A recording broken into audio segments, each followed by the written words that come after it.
everybody, welcome to 2ZQ Hot Takes, where we discuss issues both big and small. I'm your host, the very handsome Tim Kirk, and this time I'll be talking about the prevalence of ghosts in global culture. Despite zero scientific evidence of their existence, ghosts are prevalent in every culture around the globe. Ghosts have been around since time immemorial. Ghosts are part of Hamlet. Ghosts are part of Charles Dickens' A Christmas Carol. The movie Ghosts. Blithe Spirit by Noel Coward. TV shows like Ghost Hunters, Ghost Adventures, Ghost Brothers. Movies like Paranormal Activity, Ghostbusters, The Real Ghostbusters Kitty Show. Ghosts are as real as people want them to be. People believe in the Father, the Son, and the Holy Ghost. It's not just part of the Judeo-Christian tradition. It's part of Islam. It's part of Eastern religions. And it is part and parcel of our culture. It has been woven into the fabric of society everywhere. The most popular TV shows right now in the UK and US are ghosts. We think we see ghosts. We do see ghosts. We feel ghosts. We feel their presence. We think we feel their presence. We have experiences. We like to attribute them to something otherworldly. And sometimes we do have experiences that cannot be explained through rational belief systems or critical thinking. I know I have had several experiences that cannot be explained by scientific methods. They just cannot.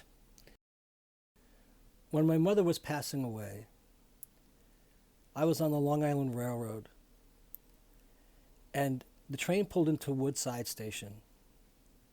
And as I was sitting there, I clearly heard my mother's voice call my name. By the time I got to my siblings' home, where my mother was in hospice care, she had lost consciousness and passed away the very next day. I personally have documented a number of paranormal experiences that happened in my apartment, particularly in my kitchen, and that's a pretty long list. I have had an incredibly bizarre experience in Ireland at an estate, and none of this should ever rationally happen to anyone, but I was a kid and it did happen to me. There are numerous articles about people's belief systems and the fact that people around the world up until the last century have believed that they could make contact and talk with the dead. It's not as uncommon as people think. From Gay Times on January 25th of this year,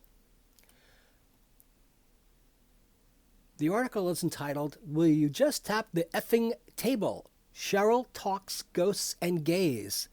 To mark her West End debut in 222, A Ghost Story, a pop icon reflects on her deep spiritual experiences, including ghost hunting with Girls Aloud and her strong relationship with the LGBT community.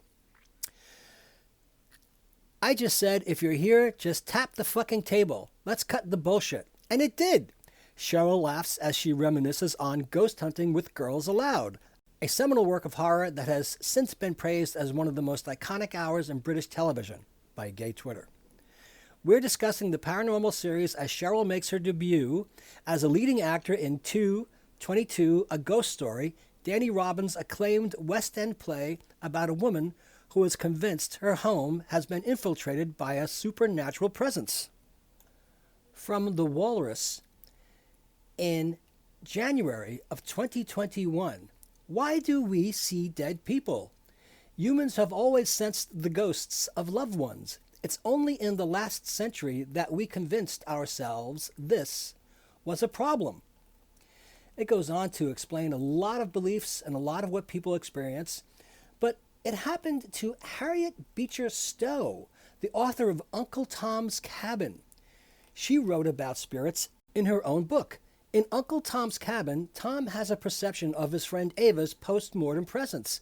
As Beecher Stowe would later write, the dead still may move about in our homes, shedding an atmosphere of purity and peace. We are compassed about by a cloud of witnesses whose hearts throb in sympathy with every effort and struggle, and who thrill with joy at every success. The first scientific study that examined visions of the dead was conducted in the 1880s by some founding members of London's Society for Psychical Research, SPR. Investigations into the unconscious mind were coming into vogue, examining mysteries like hypnosis and dreams. Meanwhile, the proliferation of cameras and telegraphs, with their figures frozen in time and disembodied voices, were upending what people thought possible. In my experience, as a child, I was visiting Ireland with my parents and the rest of my family, or other members of my family, and we went to Glasnevin Cemetery, which is on the north side of Dublin. There are over 3 million bodies buried in Glasnevin Cemetery, and Glasnevin is considered one of the most haunted locations in Ireland.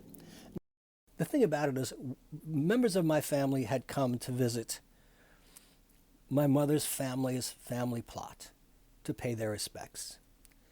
And my grandmother, my grandfather, and several of my would-be uncles and aunts, who all died before they reached maturity, were buried there. Fair enough. Right next to the family plot was another family plot. And in Ireland, it is not uncommon for a grave to be covered with a stone, as well as a headstone, and borders of that grave to have stone around them so that it forms a rectangle. Now, we were there, and I noticed something which I found extraordinarily unusual to me at this young point in my life, was that there was a married couple, middle-aged, at the grave. Mam and Da. Mam was on her knees with a bucket of water, scrubbing, cleaning, pruning, and trimming all flora around the grave. And Da sat in his chair, which was a folding lawn chair, reading the Sunday paper. Now, that was not particularly unusual, except for the fact that the parents were having a conversation with their daughter, who is deceased, lying 6 feet under, as if she was alive, and the father was saying things like, "Don't listen to your mother." And they would go back and forth and have a conversation as if they were just having a cup of tea, which I thought was really, really weird. And Glasnevin is supposedly haunted, and many people have reported seeing the dead there. There's a lot of lore about that particular cemetery. My own experience happened at an estate that was being restored. It was a Georgian manor, and it was a very weird thing. It was a very weird experience. Well, I was with my family, and we were looking at rickety old staircases and moldy, crumbling tapestries, and it smelt musty and fusty, and it didn't have any electricity inside the house. And I looked to the hallway, which did not have any windows. It just went from the main room as a walk-through hallway to another hallway which had light. And as I looked, I saw a shadow pass. And I thought that was extremely strange because there was no light for a shadow to pass anywhere. So I became transfixed and I entered some sort of trance-like state. And I saw this cloud, which looked like, I guess, static electricity, or the companion from the Zefram Cochrane episode of Star Trek, the original series. I believe the episode was titled Metamorphosis. Somewhat hypnotized and somewhat in a trance, I walked into this cloud, which felt like very, very, very faint static electricity, and I described what I experienced as if you had taken 2 handy wipes those disposable towels and gotten them wet and wringed them out so they were just the slightest bit damp. And they were very, very sheer handy wipes. And they looked like paisley. And they floated through my body and pulled me forward. And I just kept on moving. And I walked through this place and wound up being where I should not have been allowed to enter, and nobody seemed to notice and nobody seemed to mind. And I walked right through the Pottery Center, and I walked right through the gift shop, and I walked out into the back of the building, into the carriage house. Now, the carriage house had more musty, fusty, crumbling, canvas-topped carriages from the 19th, maybe even the 18th century, as well as huge, old, fancy automobiles that were sitting there rotting and rusting. And as I was there, a number of children showed up, and they seemed to largely ignore me. They were playing on the carriages and on the cars, but they paid me no attention. And I thought the odd thing it was that all of these kids were boys, and they all seemed to be wearing clothes that were anachronistic to the time. And I turned around to look at the house, and when I turned back into the carriage house, every one of them was gone. And the cloud moved me forward to the grove of the aspen, which was actually unusual for Ireland to see a grove of aspen trees. So I found myself walking into this grove, and as I got into the grove, I think there were at least 40, and I think they would probably be referred to as palomino horses. They were speckled horses. They were all laying down around this pond. That was something else that I was transfixed at. I couldn't believe it. I never saw horses lie down. I couldn't believe horses were inside this grove of trees surrounding a pond. And it was misty. And suddenly 2 of the horses got up, and I don't know what moved me, but I think it was the spirits of whatever you want to say they are, pulled me forward to follow the horses. And I followed these horses, and they walked very slowly, and they didn't seem to mind me. And one of them turned and left, and I followed the other one. And I followed the other one down this road.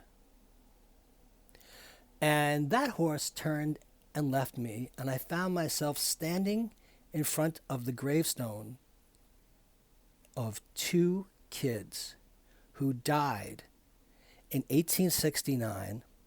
They were twins who were born on my birthday in 1860, exactly 100 years before I was. And that's a real story.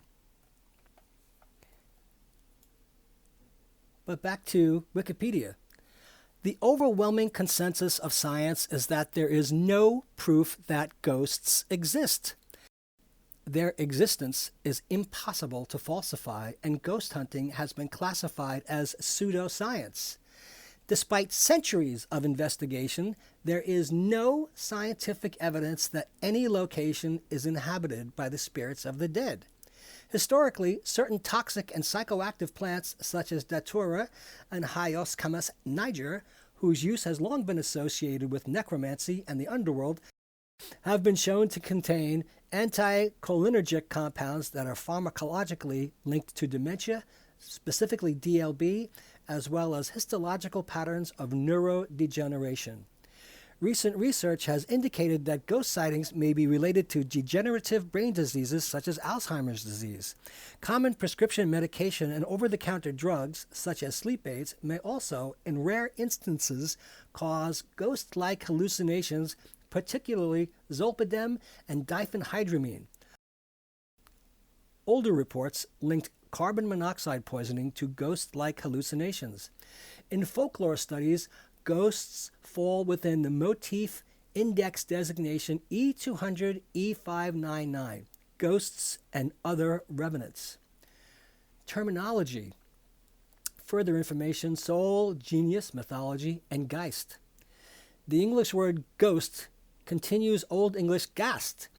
Stemming from the Proto-Germanic Geistas, it is cognate with Old Frisian Gast or Geist, Old Saxon Gest, and Old Dutch Gest or Jest, Old High German Geist. Although this form is not attested in North Germanic and East Germanic languages, the equivalent word in Gothic is ama, Old Norse has andi. It appears to be a dental suffix derivative of pre-Germanic gois de oz, fury, anger, that's what it means, which is comparable to Sanskrit, hedas, anger, and Avestan, zoizda, terrible, ugly. The prior Proto-Indo-European form is reconstructed as geis de os from the root geis, which is reflected in Old Norse geisa, to rage, and geiski, fear. Geistgefühler, full of fear. In Gothic, uzgeisgan, to terrify, and uzgeisnan, to be terrified, as well as avestan zois, zois nu, shivering, trembling. The Germanic word is recorded as masculine only, but likely continues as a neuter s stem. The original meaning of the Germanic word would thus have been an animating principle of the mind, in particular capable of excitation and fury. Compare Ur. In German paganism, Germanic Mercury and the later Odin was at the same time the conductor of the dead and the lord of fury, leading the wild hunt.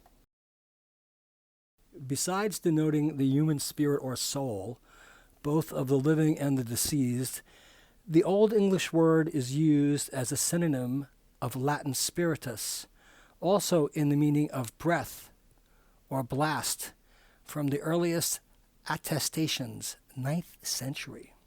It could also denote any good or evil spirit, such as angels or demons.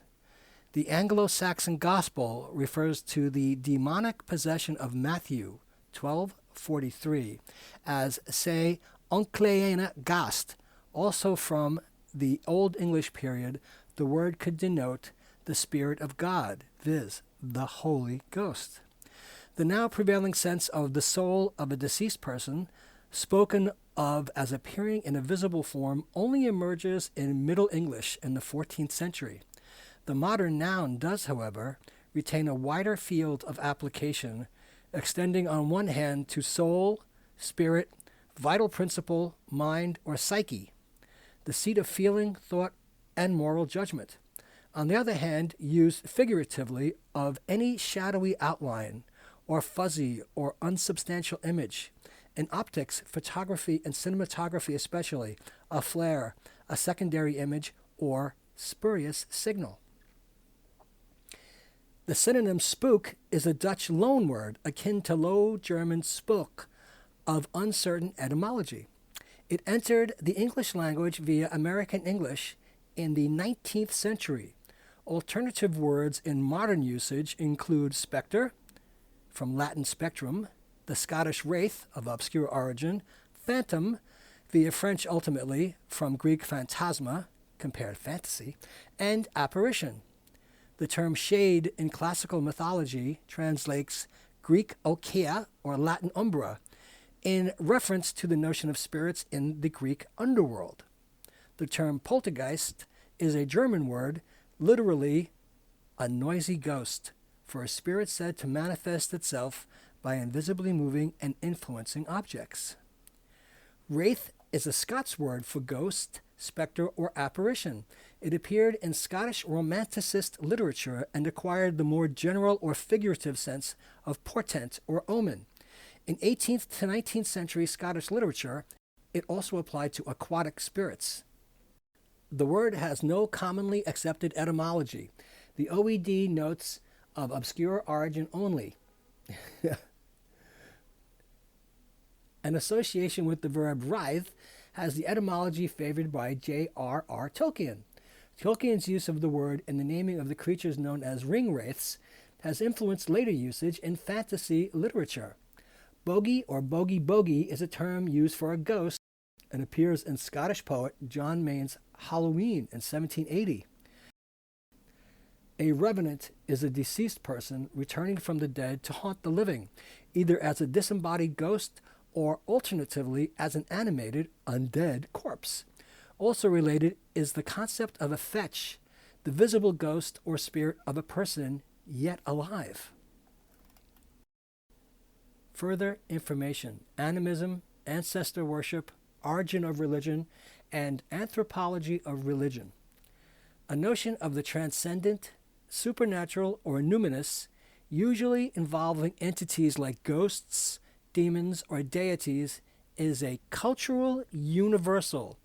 In pre-literate folk religions, these beliefs are often summarized under animism and ancestor worship.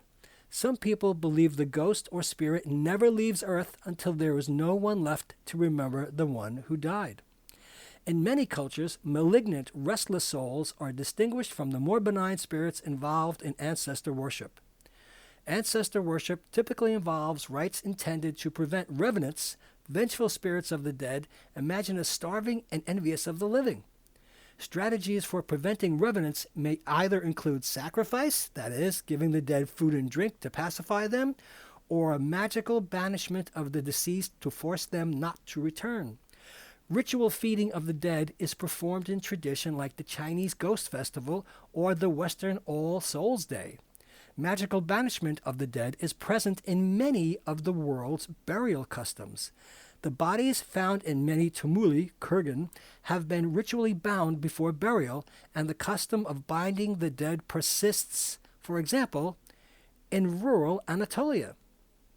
19th century anthropologist James Frazer stated in his classic work The Golden Bough that souls were seen as the creature within that animated the body.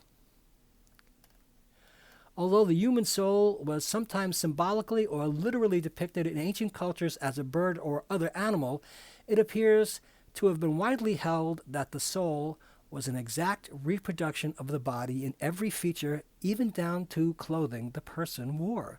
This is depicted in artwork from various ancient cultures, including such works as the Egyptian Book of the Dead, which shows deceased people in the afterlife appearing much as they did before death, including the style of dress. While deceased ancestors are universally regarded as venerable and often believed to have a continued presence in some form of afterlife, the spirit of a deceased person that persists in the material world, a ghost, is regarded as an unnatural or undesirable state of affairs, and the idea of ghosts or revenants is associated with a reaction of fear. This is universally the case in pre-modern folk cultures, but fear of ghosts also remains an integral aspect of the modern ghost story, gothic horror, and other horror fiction dealing with the supernatural. Another widespread belief concerning ghosts is that they are composed of a misty, airy, or subtle material. Anthropologists link this idea to early beliefs that ghosts were the person within the person's spirit, most noticeable in ancient cultures as a person's breath, which upon exhaling in colder climates appears visibly as a white mist. This belief may have also fostered the metaphorical meaning of breath in certain languages, such as the Latin spiritus and the Greek pneuma, which by analogy became extended to mean the soul. In the Bible, God is depicted as synthesizing Adam as a living soul from the dust of the earth and the breath of God. In many traditional accounts, ghosts were often thought to be deceased people looking for vengeance or imprisoned on earth for bad things they did during life.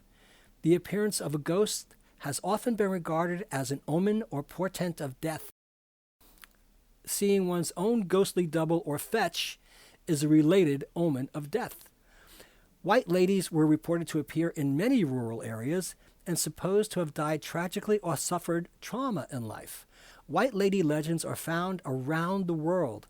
Common to many of them is the theme of losing a child or husband and a sense of purity, as opposed to the lady in red ghost that is mostly attributed to a jilted lover or prostitute.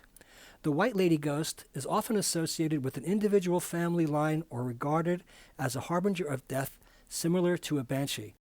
Well, my mother told me about white lady folklore in Ireland, so I understand this is a prevalent theme. Legends of ghost ships have existed since the 18th century. Most notable of these is the Flying Dutchman. This theme has been used in literature in The Rime of the Ancient Mariner by Coleridge. Ghosts are often depicted as being covered in a shroud and or dragging chains. Locale. A place where ghosts are reported is described as haunted, and often seen as being inhabited by spirits of the deceased who may have been former residents or were familiar with the property. Supernatural activity inside homes is said to be mainly associated with violent or tragic events and the building past, such as murder, accidental death, or suicide, sometimes in the recent or ancient past. However, not all hauntings are at a place of violent death, or even on violent grounds. Many cultures and religions believe the essence of a being, such as the soul, continues to exist. Some religious views argue that the spirits of those who have died have not passed over and are trapped inside the property where their memories and energy are strong. Historically, there are many references to ghosts in Mesopotamian religions, the religions of Sumer, Babylon, Assyria, and other early states in Mesopotamia. Traces of these beliefs survive in the later Abrahamic religions that came to dominate the religion. Ghosts were thought to be created at time of death, taking on the memory and personality of the dead person. They traveled the netherworld, where they were assigned a position and led an existence similar in some ways to that of the living. Relatives of the dead were expected to make offerings of food and drink to the dead to ease their conditions. If they did not, the ghosts could inflict misfortune and illness on the living. Traditional healing practices ascribed a variety of illnesses to the action of ghosts, while others were caused by gods or demons. There was widespread belief in ghosts in ancient Egyptian culture. The Hebrew Bible contains few references to ghosts, associating spiritism with forbidden occult activity, found in Deuteronomy 18:11. The most notable reference is in the first book of Samuel, in which a disguised King Saul has the witch of Endor summon the spirit or ghost of Samuel. The soul and spirit were believed to exist after death, with the ability to assist or harm the living and the possibility of a second death. Over a period of more than 2,500 years, Egyptian beliefs about the nature of the afterlife evolved constantly. Many of these beliefs were recorded in hieroglyph inscriptions, papyrus scrolls, and tomb paintings. The Egyptian Book of the Dead compiles some of the beliefs from different periods of ancient Egyptian history. In modern times, the fanciful concept of a mummy coming back to life and wreaking havoc when disturbed has spawned a whole genre of horror stories and films. Ghosts appeared in Homer's Odyssey and Iliad, in which they were described as vanishing as a vapor, gibbering and whining into the earth. By the 5th century BC, classical Greek ghosts had become haunting, frightening creatures who could work to either good or evil purposes.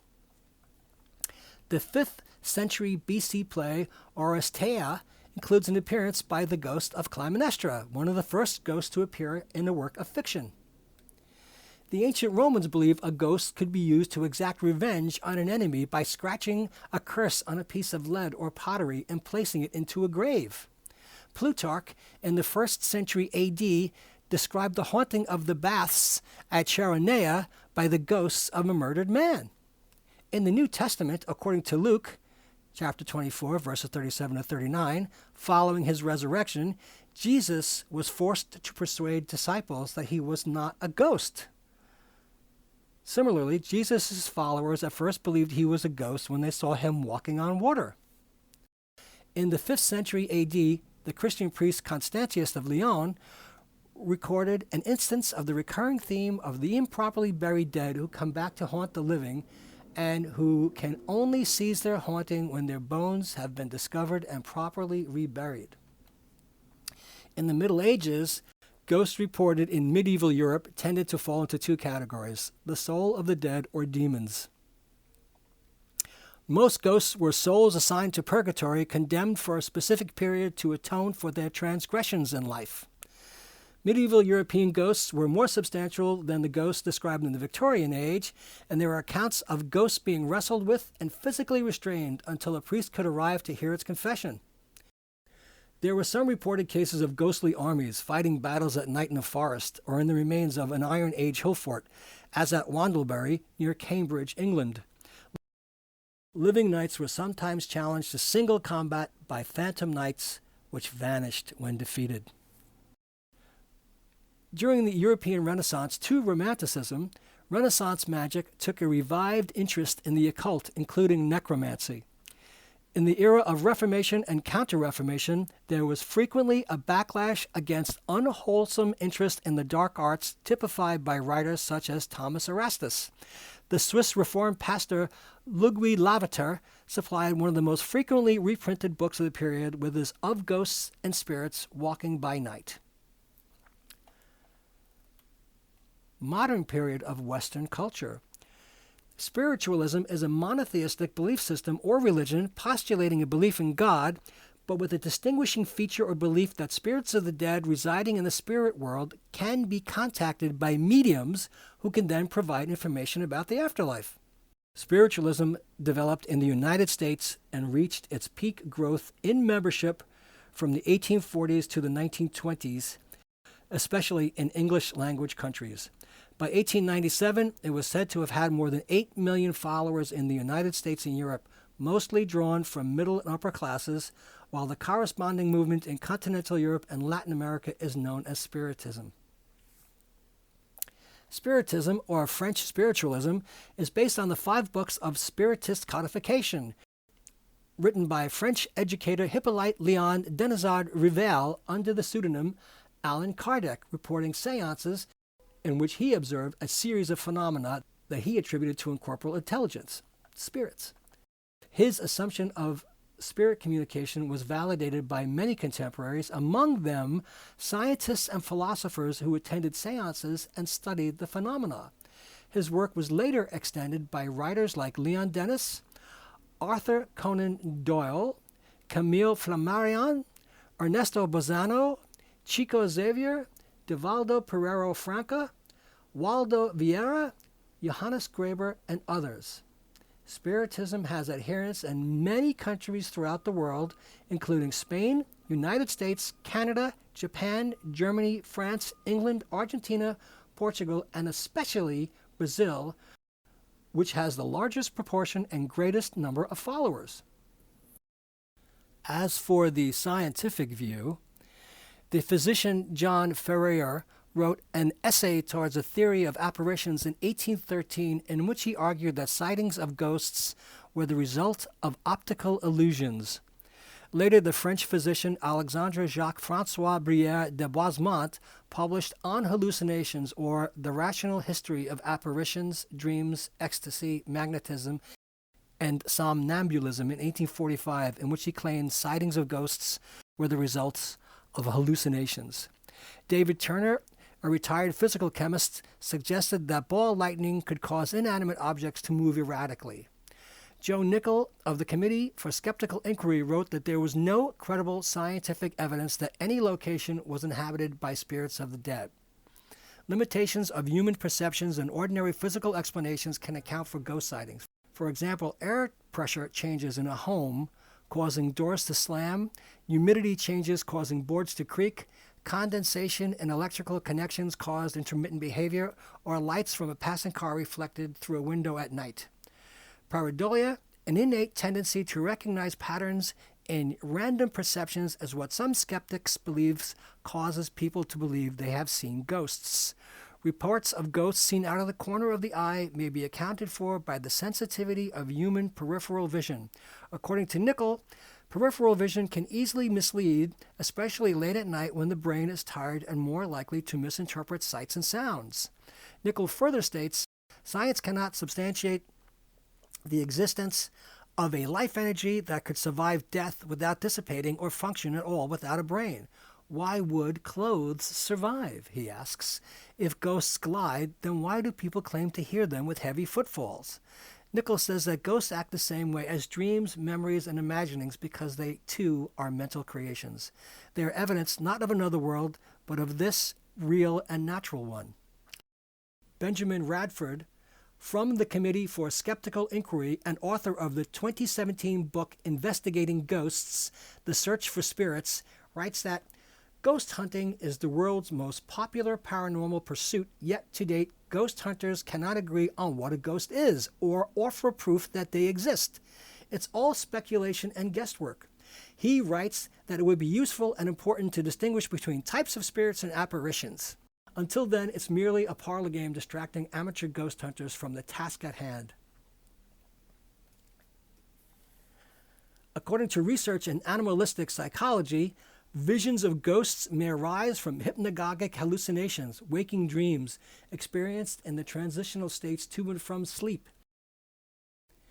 In a study of 2 experiments into alleged hauntings, Wiseman et al. 2003 came to the conclusion that people consistently report unusual experiences in haunted areas because of environmental factors which may differ across locations.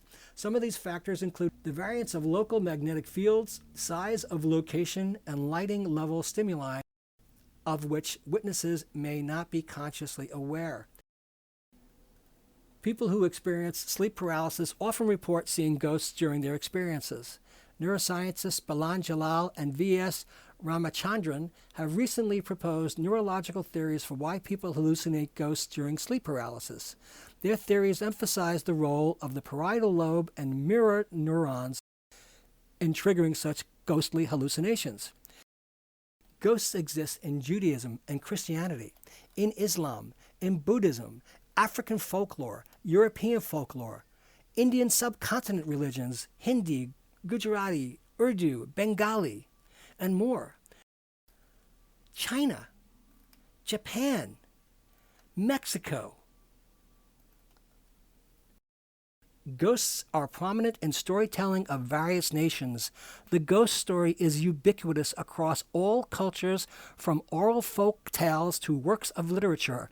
While ghost stories are often explicitly meant to be scary, they have been written to serve all sorts of purposes, from comedy to morality tales. Ghosts often appear in the narrative as sentinels or prophets of things to come. Belief in ghosts is found in all cultures around the world, and thus ghost stories may be passed down orally or in written form.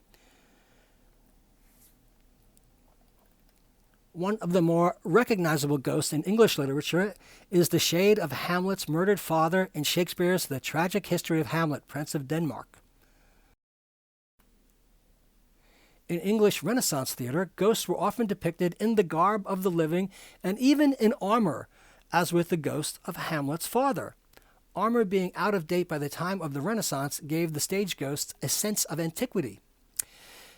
The classic ghost story arose during the Victorian period and included authors such as M.R. James, Sheridan Le Fanu, Violet Hunt, and Henry James.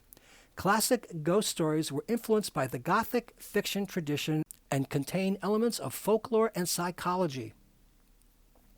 M.R. James summed up the essential elements of a ghost story as malevolence and terror, the glare of evil faces, the stony grin of unearthly malice, pursuing forms in darkness, and long-drawn, distant screams. All are in place, and so is the modicum of blood, shed with deliberation and carefully husbanded. One of the key early appearances by ghost was The Castle of Otranto by Horace Walpole in 1764, considered to be the first Gothic novel. Famous literary apparitions from this period are the ghosts of A Christmas Carol, in which Ebenezer Scrooge is helped to see the error of his ways by the ghost of his former colleague Jacob Marley, and the ghosts of Christmas Past, Christmas Present, and Christmas Yet to Come. In the modern era, 1920 to 1970, professional parapsychologists and ghost hunters such as Harry Price, active in the 1920s and 1930s, and Peter Underwood, active in the 1940s and 1950s, published accounts of their experiences with ostensibly true ghost stories such as Price's The Most Haunted House in England and Underwood's The Ghosts of Borley, both recounting experiences at Borley Rectory. The writer Frank Edwards delved into ghost stories in his books like Stranger Than Science. Children's benevolent ghost stories became popular, such as Casper the Friendly Ghost, created in the 1930s and appearing in comics, animated cartoons, and eventually a 1995 feature film. With the advent of motion pictures and television, screen depictions of ghosts became common and spanned a variety of genres. The works of Shakespeare, Dickens, and Wilde have all been made into cinematic versions. Novel-length tales have been difficult to adapt to cinema, although that of The Haunting of Hill House to The Haunting in 1963 is an exception. Sentimental depictions during this period were more popular in cinema than horror, and the 1947 film The Ghost and Mrs. Muir, which was later adapted to a television series from 1968 to 1970. Genuine psychological horror films from this period included 1944's The Uninvited and 1945's The Dead of Night. Postmodern, meaning 1970 to present. The 1970s saw screen depictions of ghosts diverge into distinct genres of the romantic and horror. A common theme in the romantic genre from this period is the ghost as a benign guide or messenger, often with unfinished business, such as 1989's Field of Dreams and the 1990 film Ghost, and the 1993 comedy Heart and Souls. In the horror genre, 1980's The Fog and A Nightmare on Elm Street series of films from the 1980s and 1990s are notable examples of the trend for the merging of ghost stories with scenes of physical violence. Popularized in such films as the 1984 comedy Ghostbusters, ghost hunting became a hobby for many who formed ghost hunting societies to explore reportedly haunted places. The ghost hunting theme has been featured in reality television series such as Ghost Adventures, Ghost Hunters, Ghost Hunters International, Ghost Lab, Most Haunted, and A Haunting, as well as Ghost Brothers, and The Osbournes Want to Believe. It is also represented in children's television by such programs as The Ghost Hunter and Ghost Trackers. Ghost hunting also gave rise to multiple guidebooks to haunted locations and ghost hunting how-to manuals. The 1990s saw a return to gothic ghosts whose dangers were more psychological than physical. Examples of films from this period include 1990's The Sixth Sense and The Others. Ooh, I love that movie. Asian cinema has also produced horror films about ghosts, such as the 1998 film Ringu, remade in the U.S. as The Ring in 2002, and the Pang Brothers' 2002 film The Eye. Indian ghost movies are popular not just in India, but in the Middle East, Africa, Southeast Asia, and other parts of the world. Some Indian ghost movies, such as the comedy horror film Chandramukhi, have been commercial successes dubbed into several languages. In fictional television programming, ghosts have been explored in series such as Supernatural, Ghost Whisperer, and Medium. In animated fictional television programming, ghosts have served as the central element in such series as Casper the Friendly Ghost, Danny Phantom, and Scooby-Doo. Various other television shows have depicted ghosts as well. Now, as far as metaphorical usages, Nietzsche argued that people generally wear prudent masks in company, but that an alternative strategy for social interaction to present oneself as an absence, as a social ghost, one reaches out for us but gets no hold of us, a sentiment later echoed, if in a less positive way, by Carl Jung. Nick Harkaway has considered that all people carry a host of ghosts in their heads in the form of impressions of past acquaintances, ghosts who represent mental maps of other people in the world and serve as philosophical reference points. Object relations theory sees human personalities as formed by splitting off aspects of the person that he or she deems incompatible, whereupon the person may be haunted in later life by such ghosts of his or her alternate selves.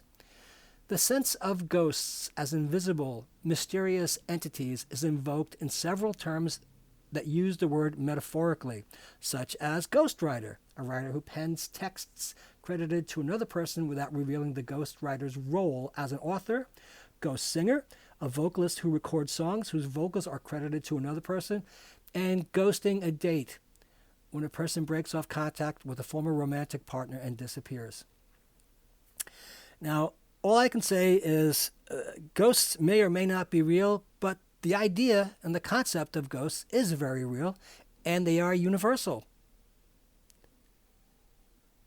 Thanks for listening. See you next time. And as the kiddies say, peace out.